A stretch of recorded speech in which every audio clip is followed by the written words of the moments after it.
यह समस्त संसार एक ऊर्जा है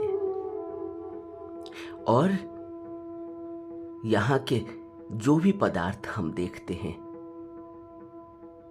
वह भी एक ऊर्जा से चल रहे हैं, ऊर्जा से बने हुए हैं। इस ऊर्जा को हम जो भी नाम दें उनको अणु कह लें, परमाणु कह लें, इलेक्ट्रॉन कह लें, प्रोटॉन कह लें, न्यूट्रॉन कह लें, लेकिन एक ऊर्जा है।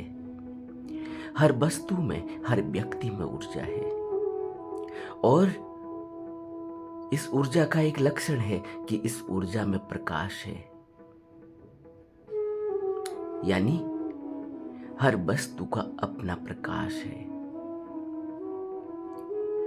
और हम क्या सोचते हैं?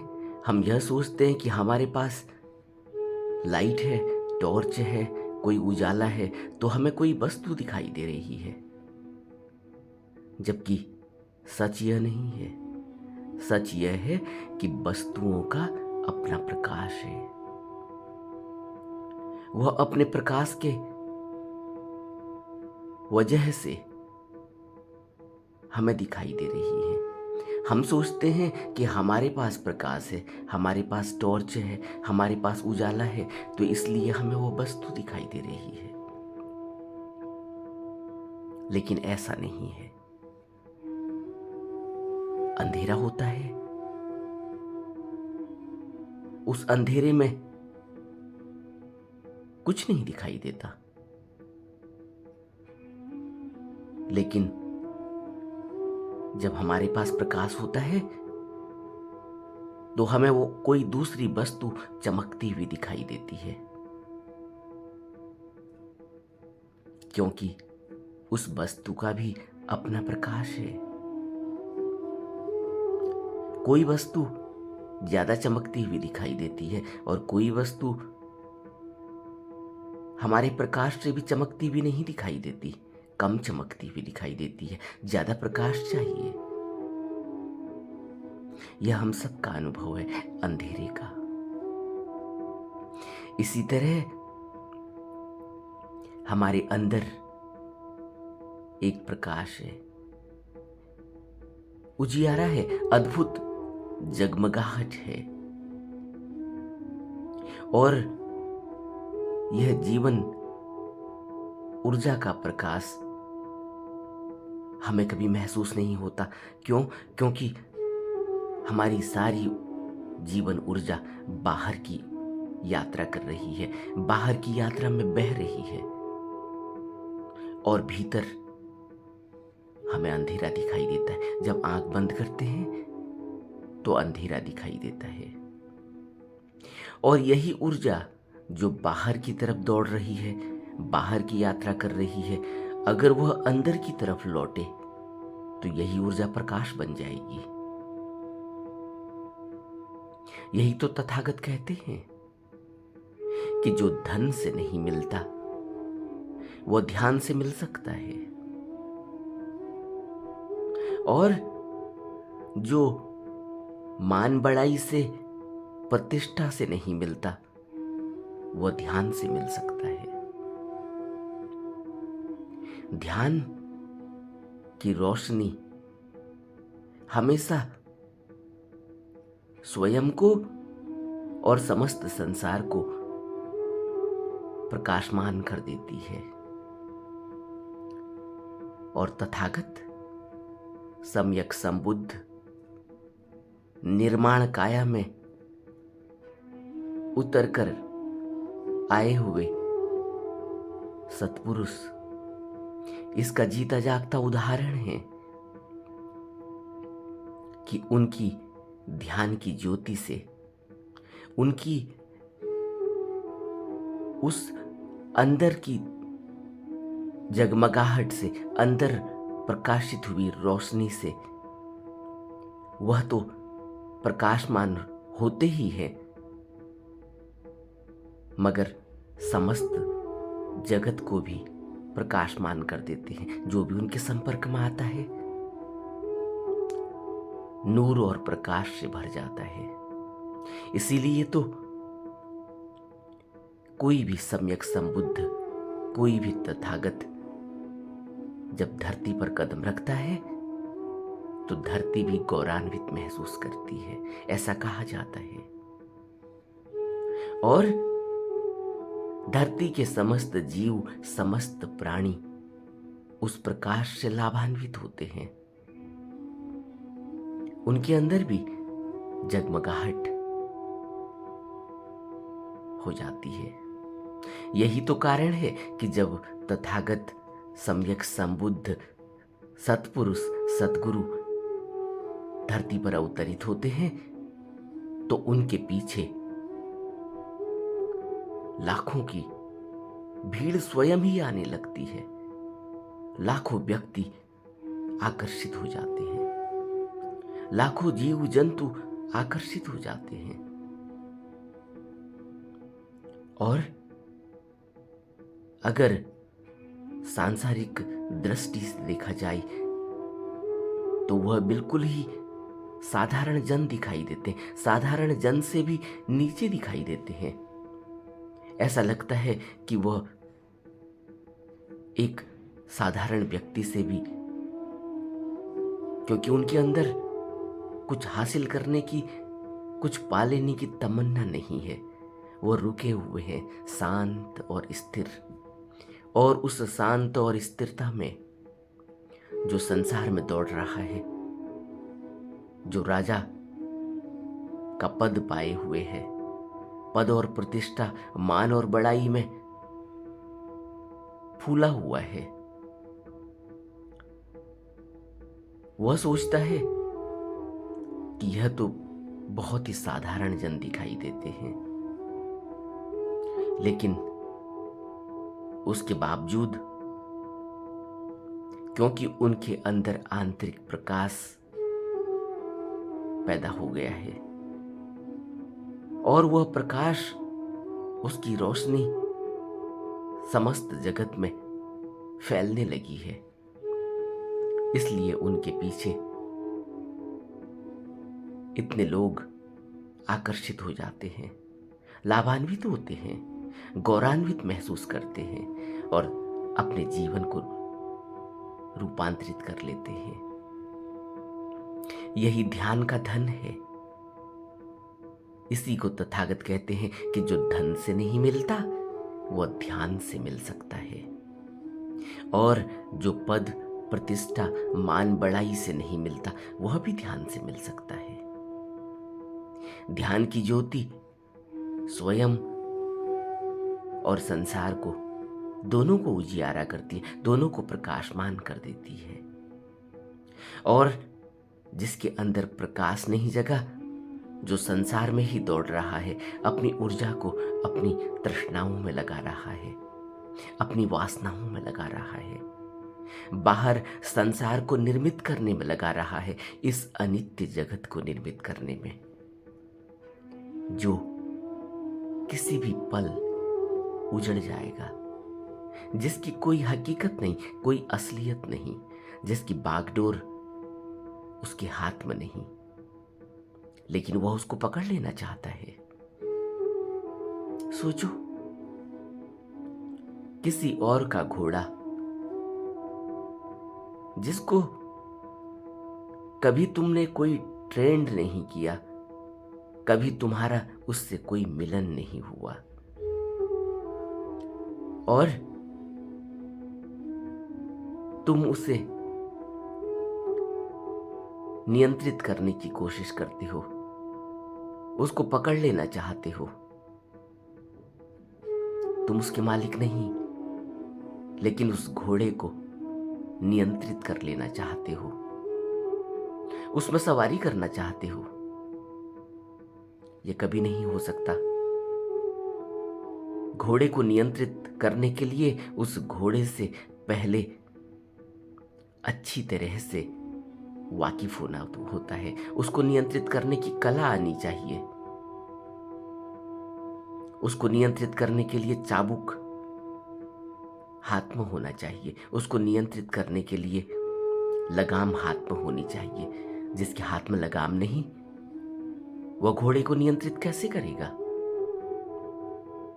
इसी तरह जो व्यक्ति यह सोच रहा है कि वह इस अनित्य जगत को पालेगा और इसका आनंद उठाएगा,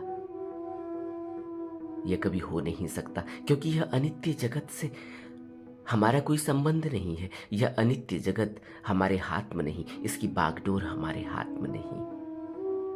और जब तक हम इसको पाने की कोशिश करते हैं, पाकर या छू लेना चाहते हैं, जैसे ही हम छूते हैं यह बदल जाता है, क्योंकि यह अनित्य है, क्योंकि इसकी बागडोर हमारे हाथ में नहीं। यह खेल किसी और का है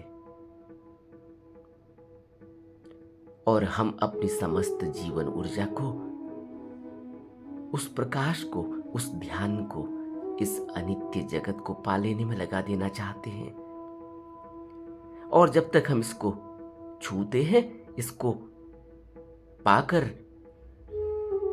अपने मुट्ठी में दबोच लेना चाहते हैं, तब तक यह तितर बितर हो जाता है, छिटक जाता है। मृग मारीचिका की तरह, एक मिराज की तरह कैसे भागता है हिरन पानी की तलाश में। गर्मियों के दिन है, दूर देखता है, अपनी इन स्थूल आंखों से मिराज दिखाई देता है। ऐसा लगता है जैसे दूर पानी का सागर है, पानी ही पानी है। चलो यात्रा की जाए, दौड़ लगाता है। एक तो गर्मी के दिन, ऊपर से दौड़ लगाना, और जब आगे जाता है तो मिराज और आगे दिखाई देता है। और वह जानवर, उसके पास विवेक नहीं है, उसके पास सोचने और समझने की ताकत नहीं है, सोचने और समझने की शक्ति नहीं है। तो वह क्या करता है? वह और आगे दौड़ता है, उस मिराज को और आगे देखता है तो और आगे दौड़ता है। और कहते हैं कि ऐसे ही वह अपने जीवन को खत्म कर देता है, उसका जीवन नष्ट हो जाता है, उसकी मृत्यु हो जाती है। वह प्यासा ही मृत्यु को उपलब्ध हो जाता है, उसको पानी नहीं मिलता। वह पानी के धोखे में अपनी जान गंवा देता है। हमें दया आ रही होगी उस हिरन पर, उस मृग पर, लेकिन यह हर व्यक्ति की कहानी है। वह इस अनित्य जगत में ऐसे ही दौड़ रहा है जैसे कोई हिरन पानी की तलाश में मिराज को देखकर दौड़ रहा होता है। यह हर व्यक्ति की कहानी है, यह उस व्यक्ति की कहानी है। यह ऐसे ही जैसे हम हिरन को देख रहे हैं और उस पर तरस और दया कर रहे हैं, उसकी कम बुद्धि पर, कम अक्ल पर हमें दया आ रही है, करुणा आ रही है। ऐसे ही तथागत हमें देखते हैं, तथागत हमें उस हिरन की तरह देखते हैं और उनके अंदर भी हमारे लिए, हमारे प्रति वही दया और करुणा का भाव आता है जो हमारे लिए, जो हमको उस हिरन के लिए आ रहा है। सोचो, सोचो बुद्ध की दया और करुणा, क्योंकि बुद्ध तो प्रकाशमान है और बुद्ध तो इस अनित्य जगत के खेल को बहुत अच्छी तरह से जानते हैं, इसलिए दया करते हैं, इसलिए करुणा करते हैं। और यह हिरन रूपी मनुष्य, जब तथागत इनके ऊपर दया और करुणा से इनको उपदेश देते हैं, इनको अनित्य को अनित्य कहते हैं, मृग मारीचिका को मिराज कहते हैं, तो यह उन पर गुस्सा करता है, यह उनकी नहीं मानता, यह फिर दौड़ लगाता है। इसे लगता है कि यह झूठ बोल रहे हैं, वो सामने तो पानी दिख रहा है। और यह व्यक्ति हमें उलझा रहा है, बातों में उलझा रहा है, हमें भ्रमित कर रहा है।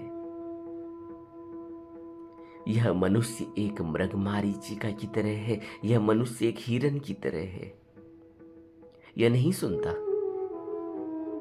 और जो नहीं सुनता बुद्ध पर गुस्सा करता है, तथागत को गाली देता है, सतगुरु की बातों पर भरोसा नहीं करता, वह अपना जीवन दांव पर लगाकर ऐसे ही बर्बाद कर कर चले जाता है, उसको कुछ नहीं मिलता। हमें बहुत गहरे में इस कहानी पर, इस हिरन की कहानी पर, इस मृग मारीचिका पर विचार करना होगा। इस मिराज को अच्छी तरह से अपने जीवन में समझना होगा। यह जीवन, यह एक बहुत भयावह खेल है जिसकी कोई असलियत नहीं। असलियत सिर्फ यही है कि हम अपनी ओर बढ़ सकें, अपनी तरफ बढ़ सकें, और अपनी तरफ बढ़ने के लिए ध्यान के अलावा और कोई रास्ता नहीं है, और कोई रास्ता नहीं है। इसीलिए तो समस्त बुद्ध पुरुषों ने अनंत जन्मों से, जब से भी इस पृथ्वी में जीव आया होगा, तब से लेकर आज तक समस्त सत्पुरुषों ने, समस्त सतगुरुओं ने, समस्त तथागतों ने, समस्त सम्यक संबुद्धों ने, समस्त बुद्ध पुरुषों ने एक ही बात कही है कि ध्यान के बिना कुछ नहीं मिलता, और ध्यान के लिए किसी तकनीक की जरूरत होगी, किसी तथागत के अनुभव को समझना होगा, किसी तथागत के पास जाकर बैठना होगा, रुकना होगा, उससे तकनीक लेनी होगी, उसकी उस आभा का, उस तेज का, उस प्रकाश का फायदा उठाना होगा। और वह कोई पैसे भी नहीं लेते, वैसे ही देते हैं। जो भी उनके पास जाता है उसको वैसे ही दे देते हैं। क्यों? क्योंकि यह इतनी बड़ी दात है कि इसकी कोई कीमत है ही नहीं, और यह सबका अधिकार है, इसलिए भी सबको ऐसे ही मिलता है। क्यों? क्योंकि यह सबका अधिकार है। सब इसी के लिए ही इस दुनिया में आए हैं कि उन्हें ध्यान का धन मिले, उन्हें अपना पता चले, उन्हें अपनी रोशनी मिले, वह दूसरे की रोशनी के सहारे इस दुनिया में अपना जीवन न बिताएं। वैसे तो हम कहते हैं कि इंडिपेंडेंट होना चाहिए, हर व्यक्ति को स्वतंत्र होना चाहिए, हर व्यक्ति को अपने पांवों में खड़ा होना चाहिए, हर व्यक्ति को अपना भरण पोषण स्वयं करना चाहिए। यही तो बात समाज में और संसार में फैली हुई है, और इसी के लिए तो हम इतना प्रयास करते हैं, पढ़ाई लिखाई करते हैं। इसीलिए तो हर माँ बाप बच्चों के लिए सब कुछ करते हैं, ताकि वह स्वतंत्र हो सके, ताकि वह इंडिपेंडेंट हो सके, ताकि वह अपना भरण पोषण कर सके, ताकि वह समाज के लिए अपना अंशदान कर सके, समाज पर बोझ और समाज पर भार न बने। लेकिन यह अनित्य जगत की बात है। बुद्ध यह नहीं कहते, बुद्ध इसको स्वतंत्रता नहीं कहते, बुद्ध इसको परतंत्रता कहते। देखो बुद्ध और इस जगत का कितना विरोधाभास है। बुद्ध स्वतंत्रता कहते हैं कि जब हमारे अंदर हमारा प्रकाश हमें पता चलेगा, तब हम स्वतंत्र हो जाएंगे। क्यों? क्योंकि अब हमें अपना प्रकाश मिला, अपनी रोशनी मिली। अब हम अपनी रोशनी के सहारे चलेंगे। अब हम मिराज की तरह, अब हम उस हिरन की तरह नहीं दौड़ेंगे। जहां कुछ भी नहीं है वहां नहीं दौड़ लगाएंगे। इसलिए बुद्ध की बात संसार को समझ नहीं आती, इसलिए बुद्ध का इतना विरोध होता है, समस्त बुद्ध पुरुषों का विरोध होता है। समझो क्यों विरोध होता है। आज आपको स्पष्ट होगा कि क्यों विरोध होता है। क्यों? क्योंकि वह अनित्य जगत, इस नश्वरता की इस झूठे संसार की बात करते हैं कि जो भी तुम कर रहे हो, जिस तरफ तुम दौड़ रहे हो, यह झूठा है, यह मिराज है, कुछ नहीं मिलेगा। हमें समझना होगा, हमें ध्यान की तरफ बढ़ना होगा, हमें तथागत की तरफ बढ़ना होगा, हमें तथागत की बातों को समझना होगा। जो वो कहते हैं कि जो भी मिलता है धन से नहीं मिलता, ध्यान से मिलता है। जो पद व प्रतिष्ठा से नहीं मिलता, वो ध्यान से मिलता है।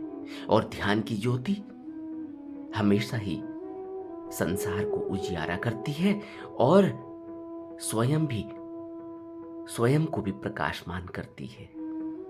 और जिसके अंदर प्रकाश नहीं जगा, तो वह बाहर के प्रकाश से अंधेरे में ही रह जाएगा। बाहर के प्रकाश को वह प्रकाश समझ रहा है, ऐसे ही जैसे हिरन दूर मिराज को देखता है और पानी समझ रहा है। इस प्रकाश की असलियत नहीं, यह अनित्य जगत का प्रकाश है, जो रोज सुबह पौ फटते ही जो दिखाई देता है ना, यह प्रकाश अनित्य जगत का प्रकाश है। इसमें ठोकर लगती है, इसमें मनुष्य मुंह के बल गिर जाता है और इस बहुमूल्य जीवन को नष्ट करके चला जाता है, क्योंकि यह जीवन बहुत दुर्लभ है। बुद्ध कहते हैं कि पहले तो मनुष्य का जन्म पाना ही दुर्लभ है, क्योंकि मनुष्य तो बहुत थोड़े हैं। पशु पक्षी पत्थर पहाड़ तो अनंत हैं, लेकिन मनुष्य बहुत थोड़े हैं, इसलिए मनुष्य का जन्म बहुत दुर्लभ है। और यह बात सिर्फ भगवान बुद्ध ने ही नहीं कही, समस्त बुद्ध पुरुषों ने इस जगत में आकर यही कहा कि यह मनुष्य जन्म बहुत दुर्लभ है। बड़े भाग मानुष तन पावा। यह बहुत भाग्यशाली जीव को मनुष्य का चोला मिलता है, मनुष्य का जन्म मिलता है। इसलिए पहले तो सारे जीव जंतुओं में मनुष्य का जन्म पाना ही दुर्लभ है। और अगर जन्म पाकर इसी तरह बाहर की तृष्णाओं, वासनाओं और इस अनित्य जगत की तरफ दौड़ लगाई, तो मनुष्य होकर भी एक पाश्विक आकांक्षाएं, कामनाएं और प्रवृत्तियां ही रह जाती हैं, उस हिरन की ही तरह जो मिराज की तरफ दौड़ लगाता है और मिलता कुछ भी नहीं, कुछ नहीं मिलता। वैसे ही दौड़ लगाते लगाते अब मिलेगा, अब मिलेगा, अब सुख मिलेगा, अब प्यार मिलेगा, अब कुछ आनंद मिलेगा। वो प्यार खोज रहा है, जैसे वह हिरन पानी खोज रहा है, मनुष्य इस जगत में मन की शांति को खोज रहा है, प्यार को खोज रहा है, happiness, permanent peace and happiness, इसको खोज रहा है।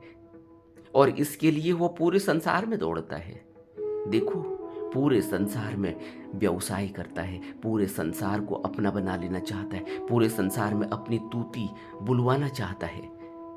बड़े बड़े राजनेता हैं, बड़े बड़े राजा हैं, महाराजा हैं, और कितना दुष्कर्म करते हैं, कितने लोगों की जान लेते हैं, कितने लोगों को सताते हैं, सिर्फ इसीलिए। क्या उद्देश्य है? कि मेरे को प्रेम मिले, मेरे को शांति मिले, मैं आनंद का जीवन व्यतीत करूं, सबसे ऊपर रहूं, सबसे ऊपर सिंहासन पर बैठूं और लोग मेरे को नमन करें, मेरा आदर करें, मेरा सम्मान करें, और मैं खुश हो जाऊंगा। मेरे को हैप्पीनेस मिलेगी, मेरे को खुशी मिलेगी, मेरे को आनंद मिलेगा, मेरे को मन की शांति मिलेगी। इसलिए तो इतनी दौड़ चल रही है। लेकिन क्या मिलता है? क्या अनुभव है हमारा इस संसार को देखकर, इस संसार में रहकर अभी तक का अनुभव क्या है? तो बुद्ध यहीं खड़े होकर कहते हैं कि अभी तक का अनुभव क्या है? आज से, अभी से इस उपदेश को सुनकर सोचो, क्या अनुभव है अब तक का? और क्या सोचते हो, क्या आगे को मिलेगा? नहीं मिलेगा। वही मिराज, वही हिरन की तरह दौड़, और एक दिन उसी मिराज को पाने के चक्कर में, और यह बाहर की आंखें, यह इंद्रियां जो बाहर की तरफ देख रही हैं, जो यह आंख बाहर की तरफ देख रही है कि नहीं मिलने ही वाला है, देखो सामने ही है, सामने ही है प्यार, देखो मिलने ही वाला है, देखो सामने ही है मन की शांति, मिलने ही वाली है, देखो सामने ही है आनंद, वो रहा, वो आंखों से दिखाई दे रहा है, बस छूना ही तो है। और क्या किसी को छूकर मिला है? क्या किसी को स्पर्श कर कर मिला है? और स्पर्श करके कितनी झंझटें पैदा हुई हैं, क्या मनुष्य नहीं जानता? और जब बुद्ध यह बात करते हैं तो बड़ा गुस्सा आता है, बड़ी झल्लाहट होती है, मन बर्दाश्त नहीं कर पाता, बड़ी तकलीफ होती है मन को कि यह व्यक्ति जिसके पास कुछ भी नहीं दिखाई दे रहा है, यह कैसे बोल रहा है। इसीलिए तो बुद्ध पुरुषों का इतना विरोध हुआ, इसीलिए तो उनको अपना जीवन गंवा देना पड़ा, उनको यह शरीर में कितना प्रताड़ित किया गया, इतिहास उठाकर जरा देखो। इसीलिए किया गया क्योंकि यह उनकी करुणा और दया का परिणाम है। उनको जो रिजल्ट मिला है, उनको जो मिला है इस दुनिया से, वो यही उनकी करुणा और दया का परिणाम है कि उनको मौत मिली। और वो उनको तो कोई मार ही नहीं सकता, क्या मारेंगे उनको, वह तो है ही नहीं। बुद्ध तो कहते हैं मैं हूं कहां, तभी तो बुद्ध को बुद्ध कहा गया, बुद्ध से वो बुद्ध शब्द बना है।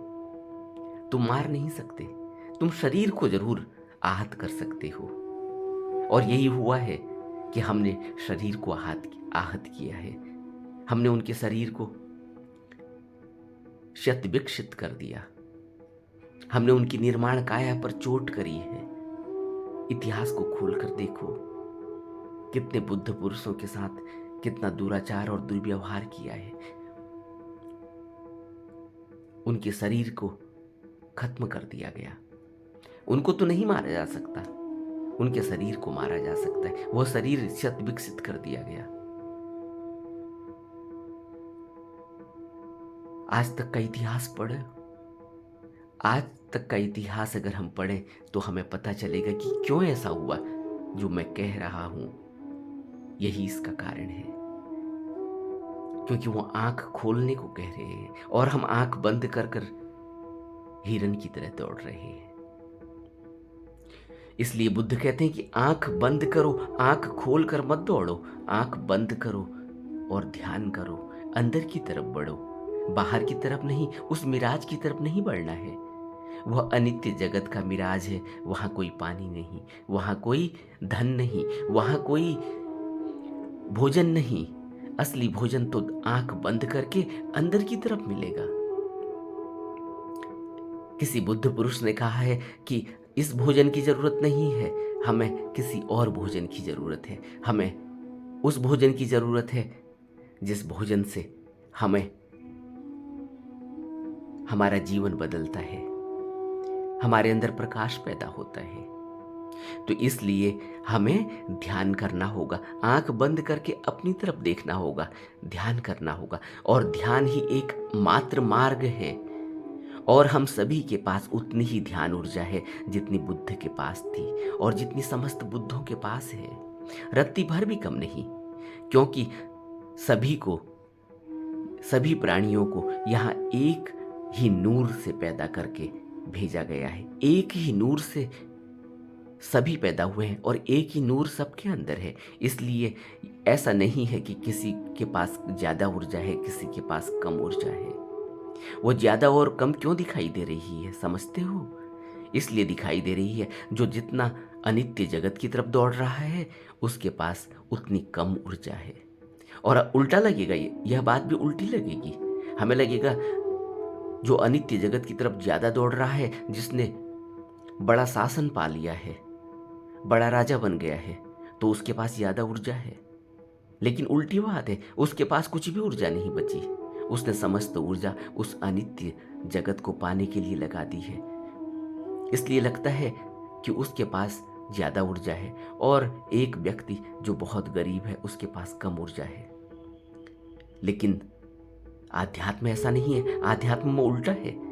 जो गरीब है उस पर उसको ज्यादा भरोसा है बुद्ध के ऊपर, और अमीर को कम भरोसा है। देखते हैं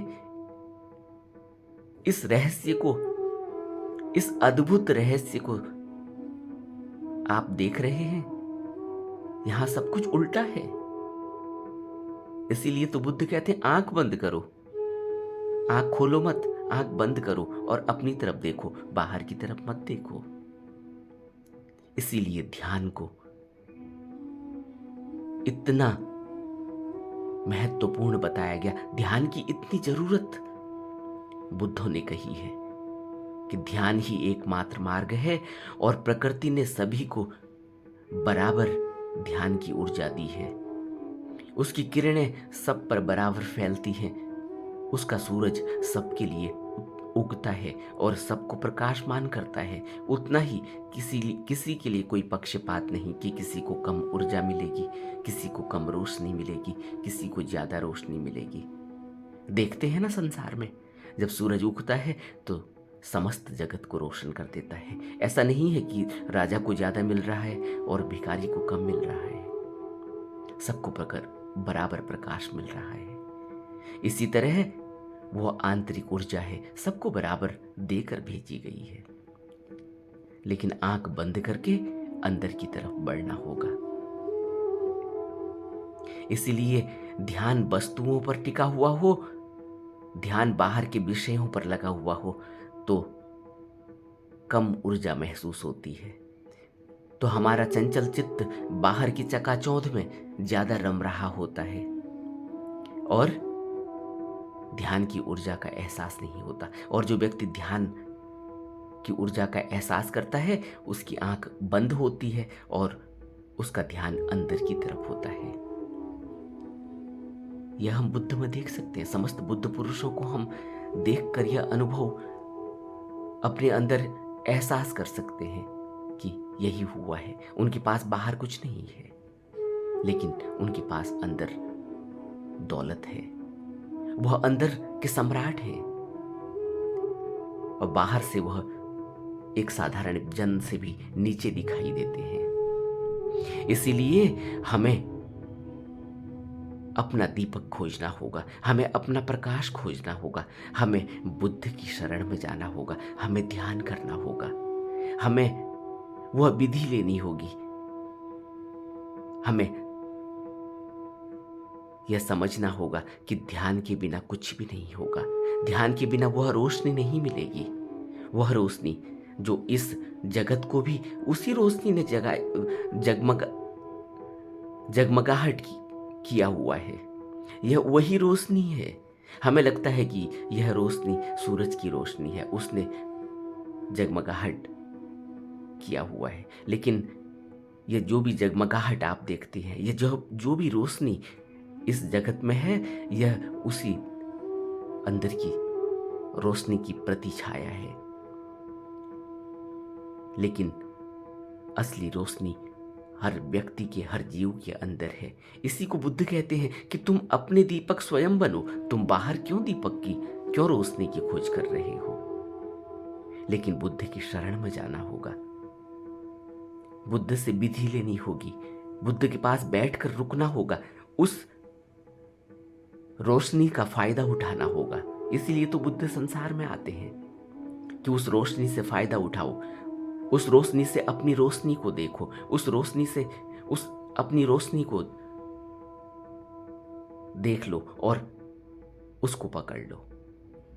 नहीं तो बुद्ध को आने की क्या जरूरत है? बुद्ध पुरुषों को इस संसार में आने की क्या जरूरत है? जब सबके पास रोशनी है तो सब उस रोशनी का सहारा ले सकते हैं। लेकिन होता क्या है? होता यही है कि इंसान बाहर की आंखों से देखता है, दूर एक मिराज दिखाई देता है, दूर एक रोशनी दिखाई देती है, सूरज की रोशनी। वह उस तरफ बढ़ता है। सूरज की रोशनी में वह वस्तुएं चमक रही हैं, सम्राट और सिंहासन चमक रहा है। उसे लगता है यही तो है, लेकिन वह मिराज है, वह कुछ भी नहीं है। बुद्ध की शरण में जाने से मिलेगा, बुद्ध की शरण में जाकर अपनी रोशनी का पता चलेगा और फिर उस अनंत जगत की यात्रा की जा सकती है, अपनी रोशनी से की जा सकती है। इसलिए ध्यान के अलावा और कोई मार्ग नहीं, और ध्यान के अलावा और कोई धन नहीं, और जो किसी से नहीं मिल सकता, जो किसी पद और प्रतिष्ठा से नहीं मिल सकता, जो किसी धन धान्य संपत्ति से नहीं मिल सकता, वह ध्यान से मिलता है। इसलिए ध्यान ही करना होगा।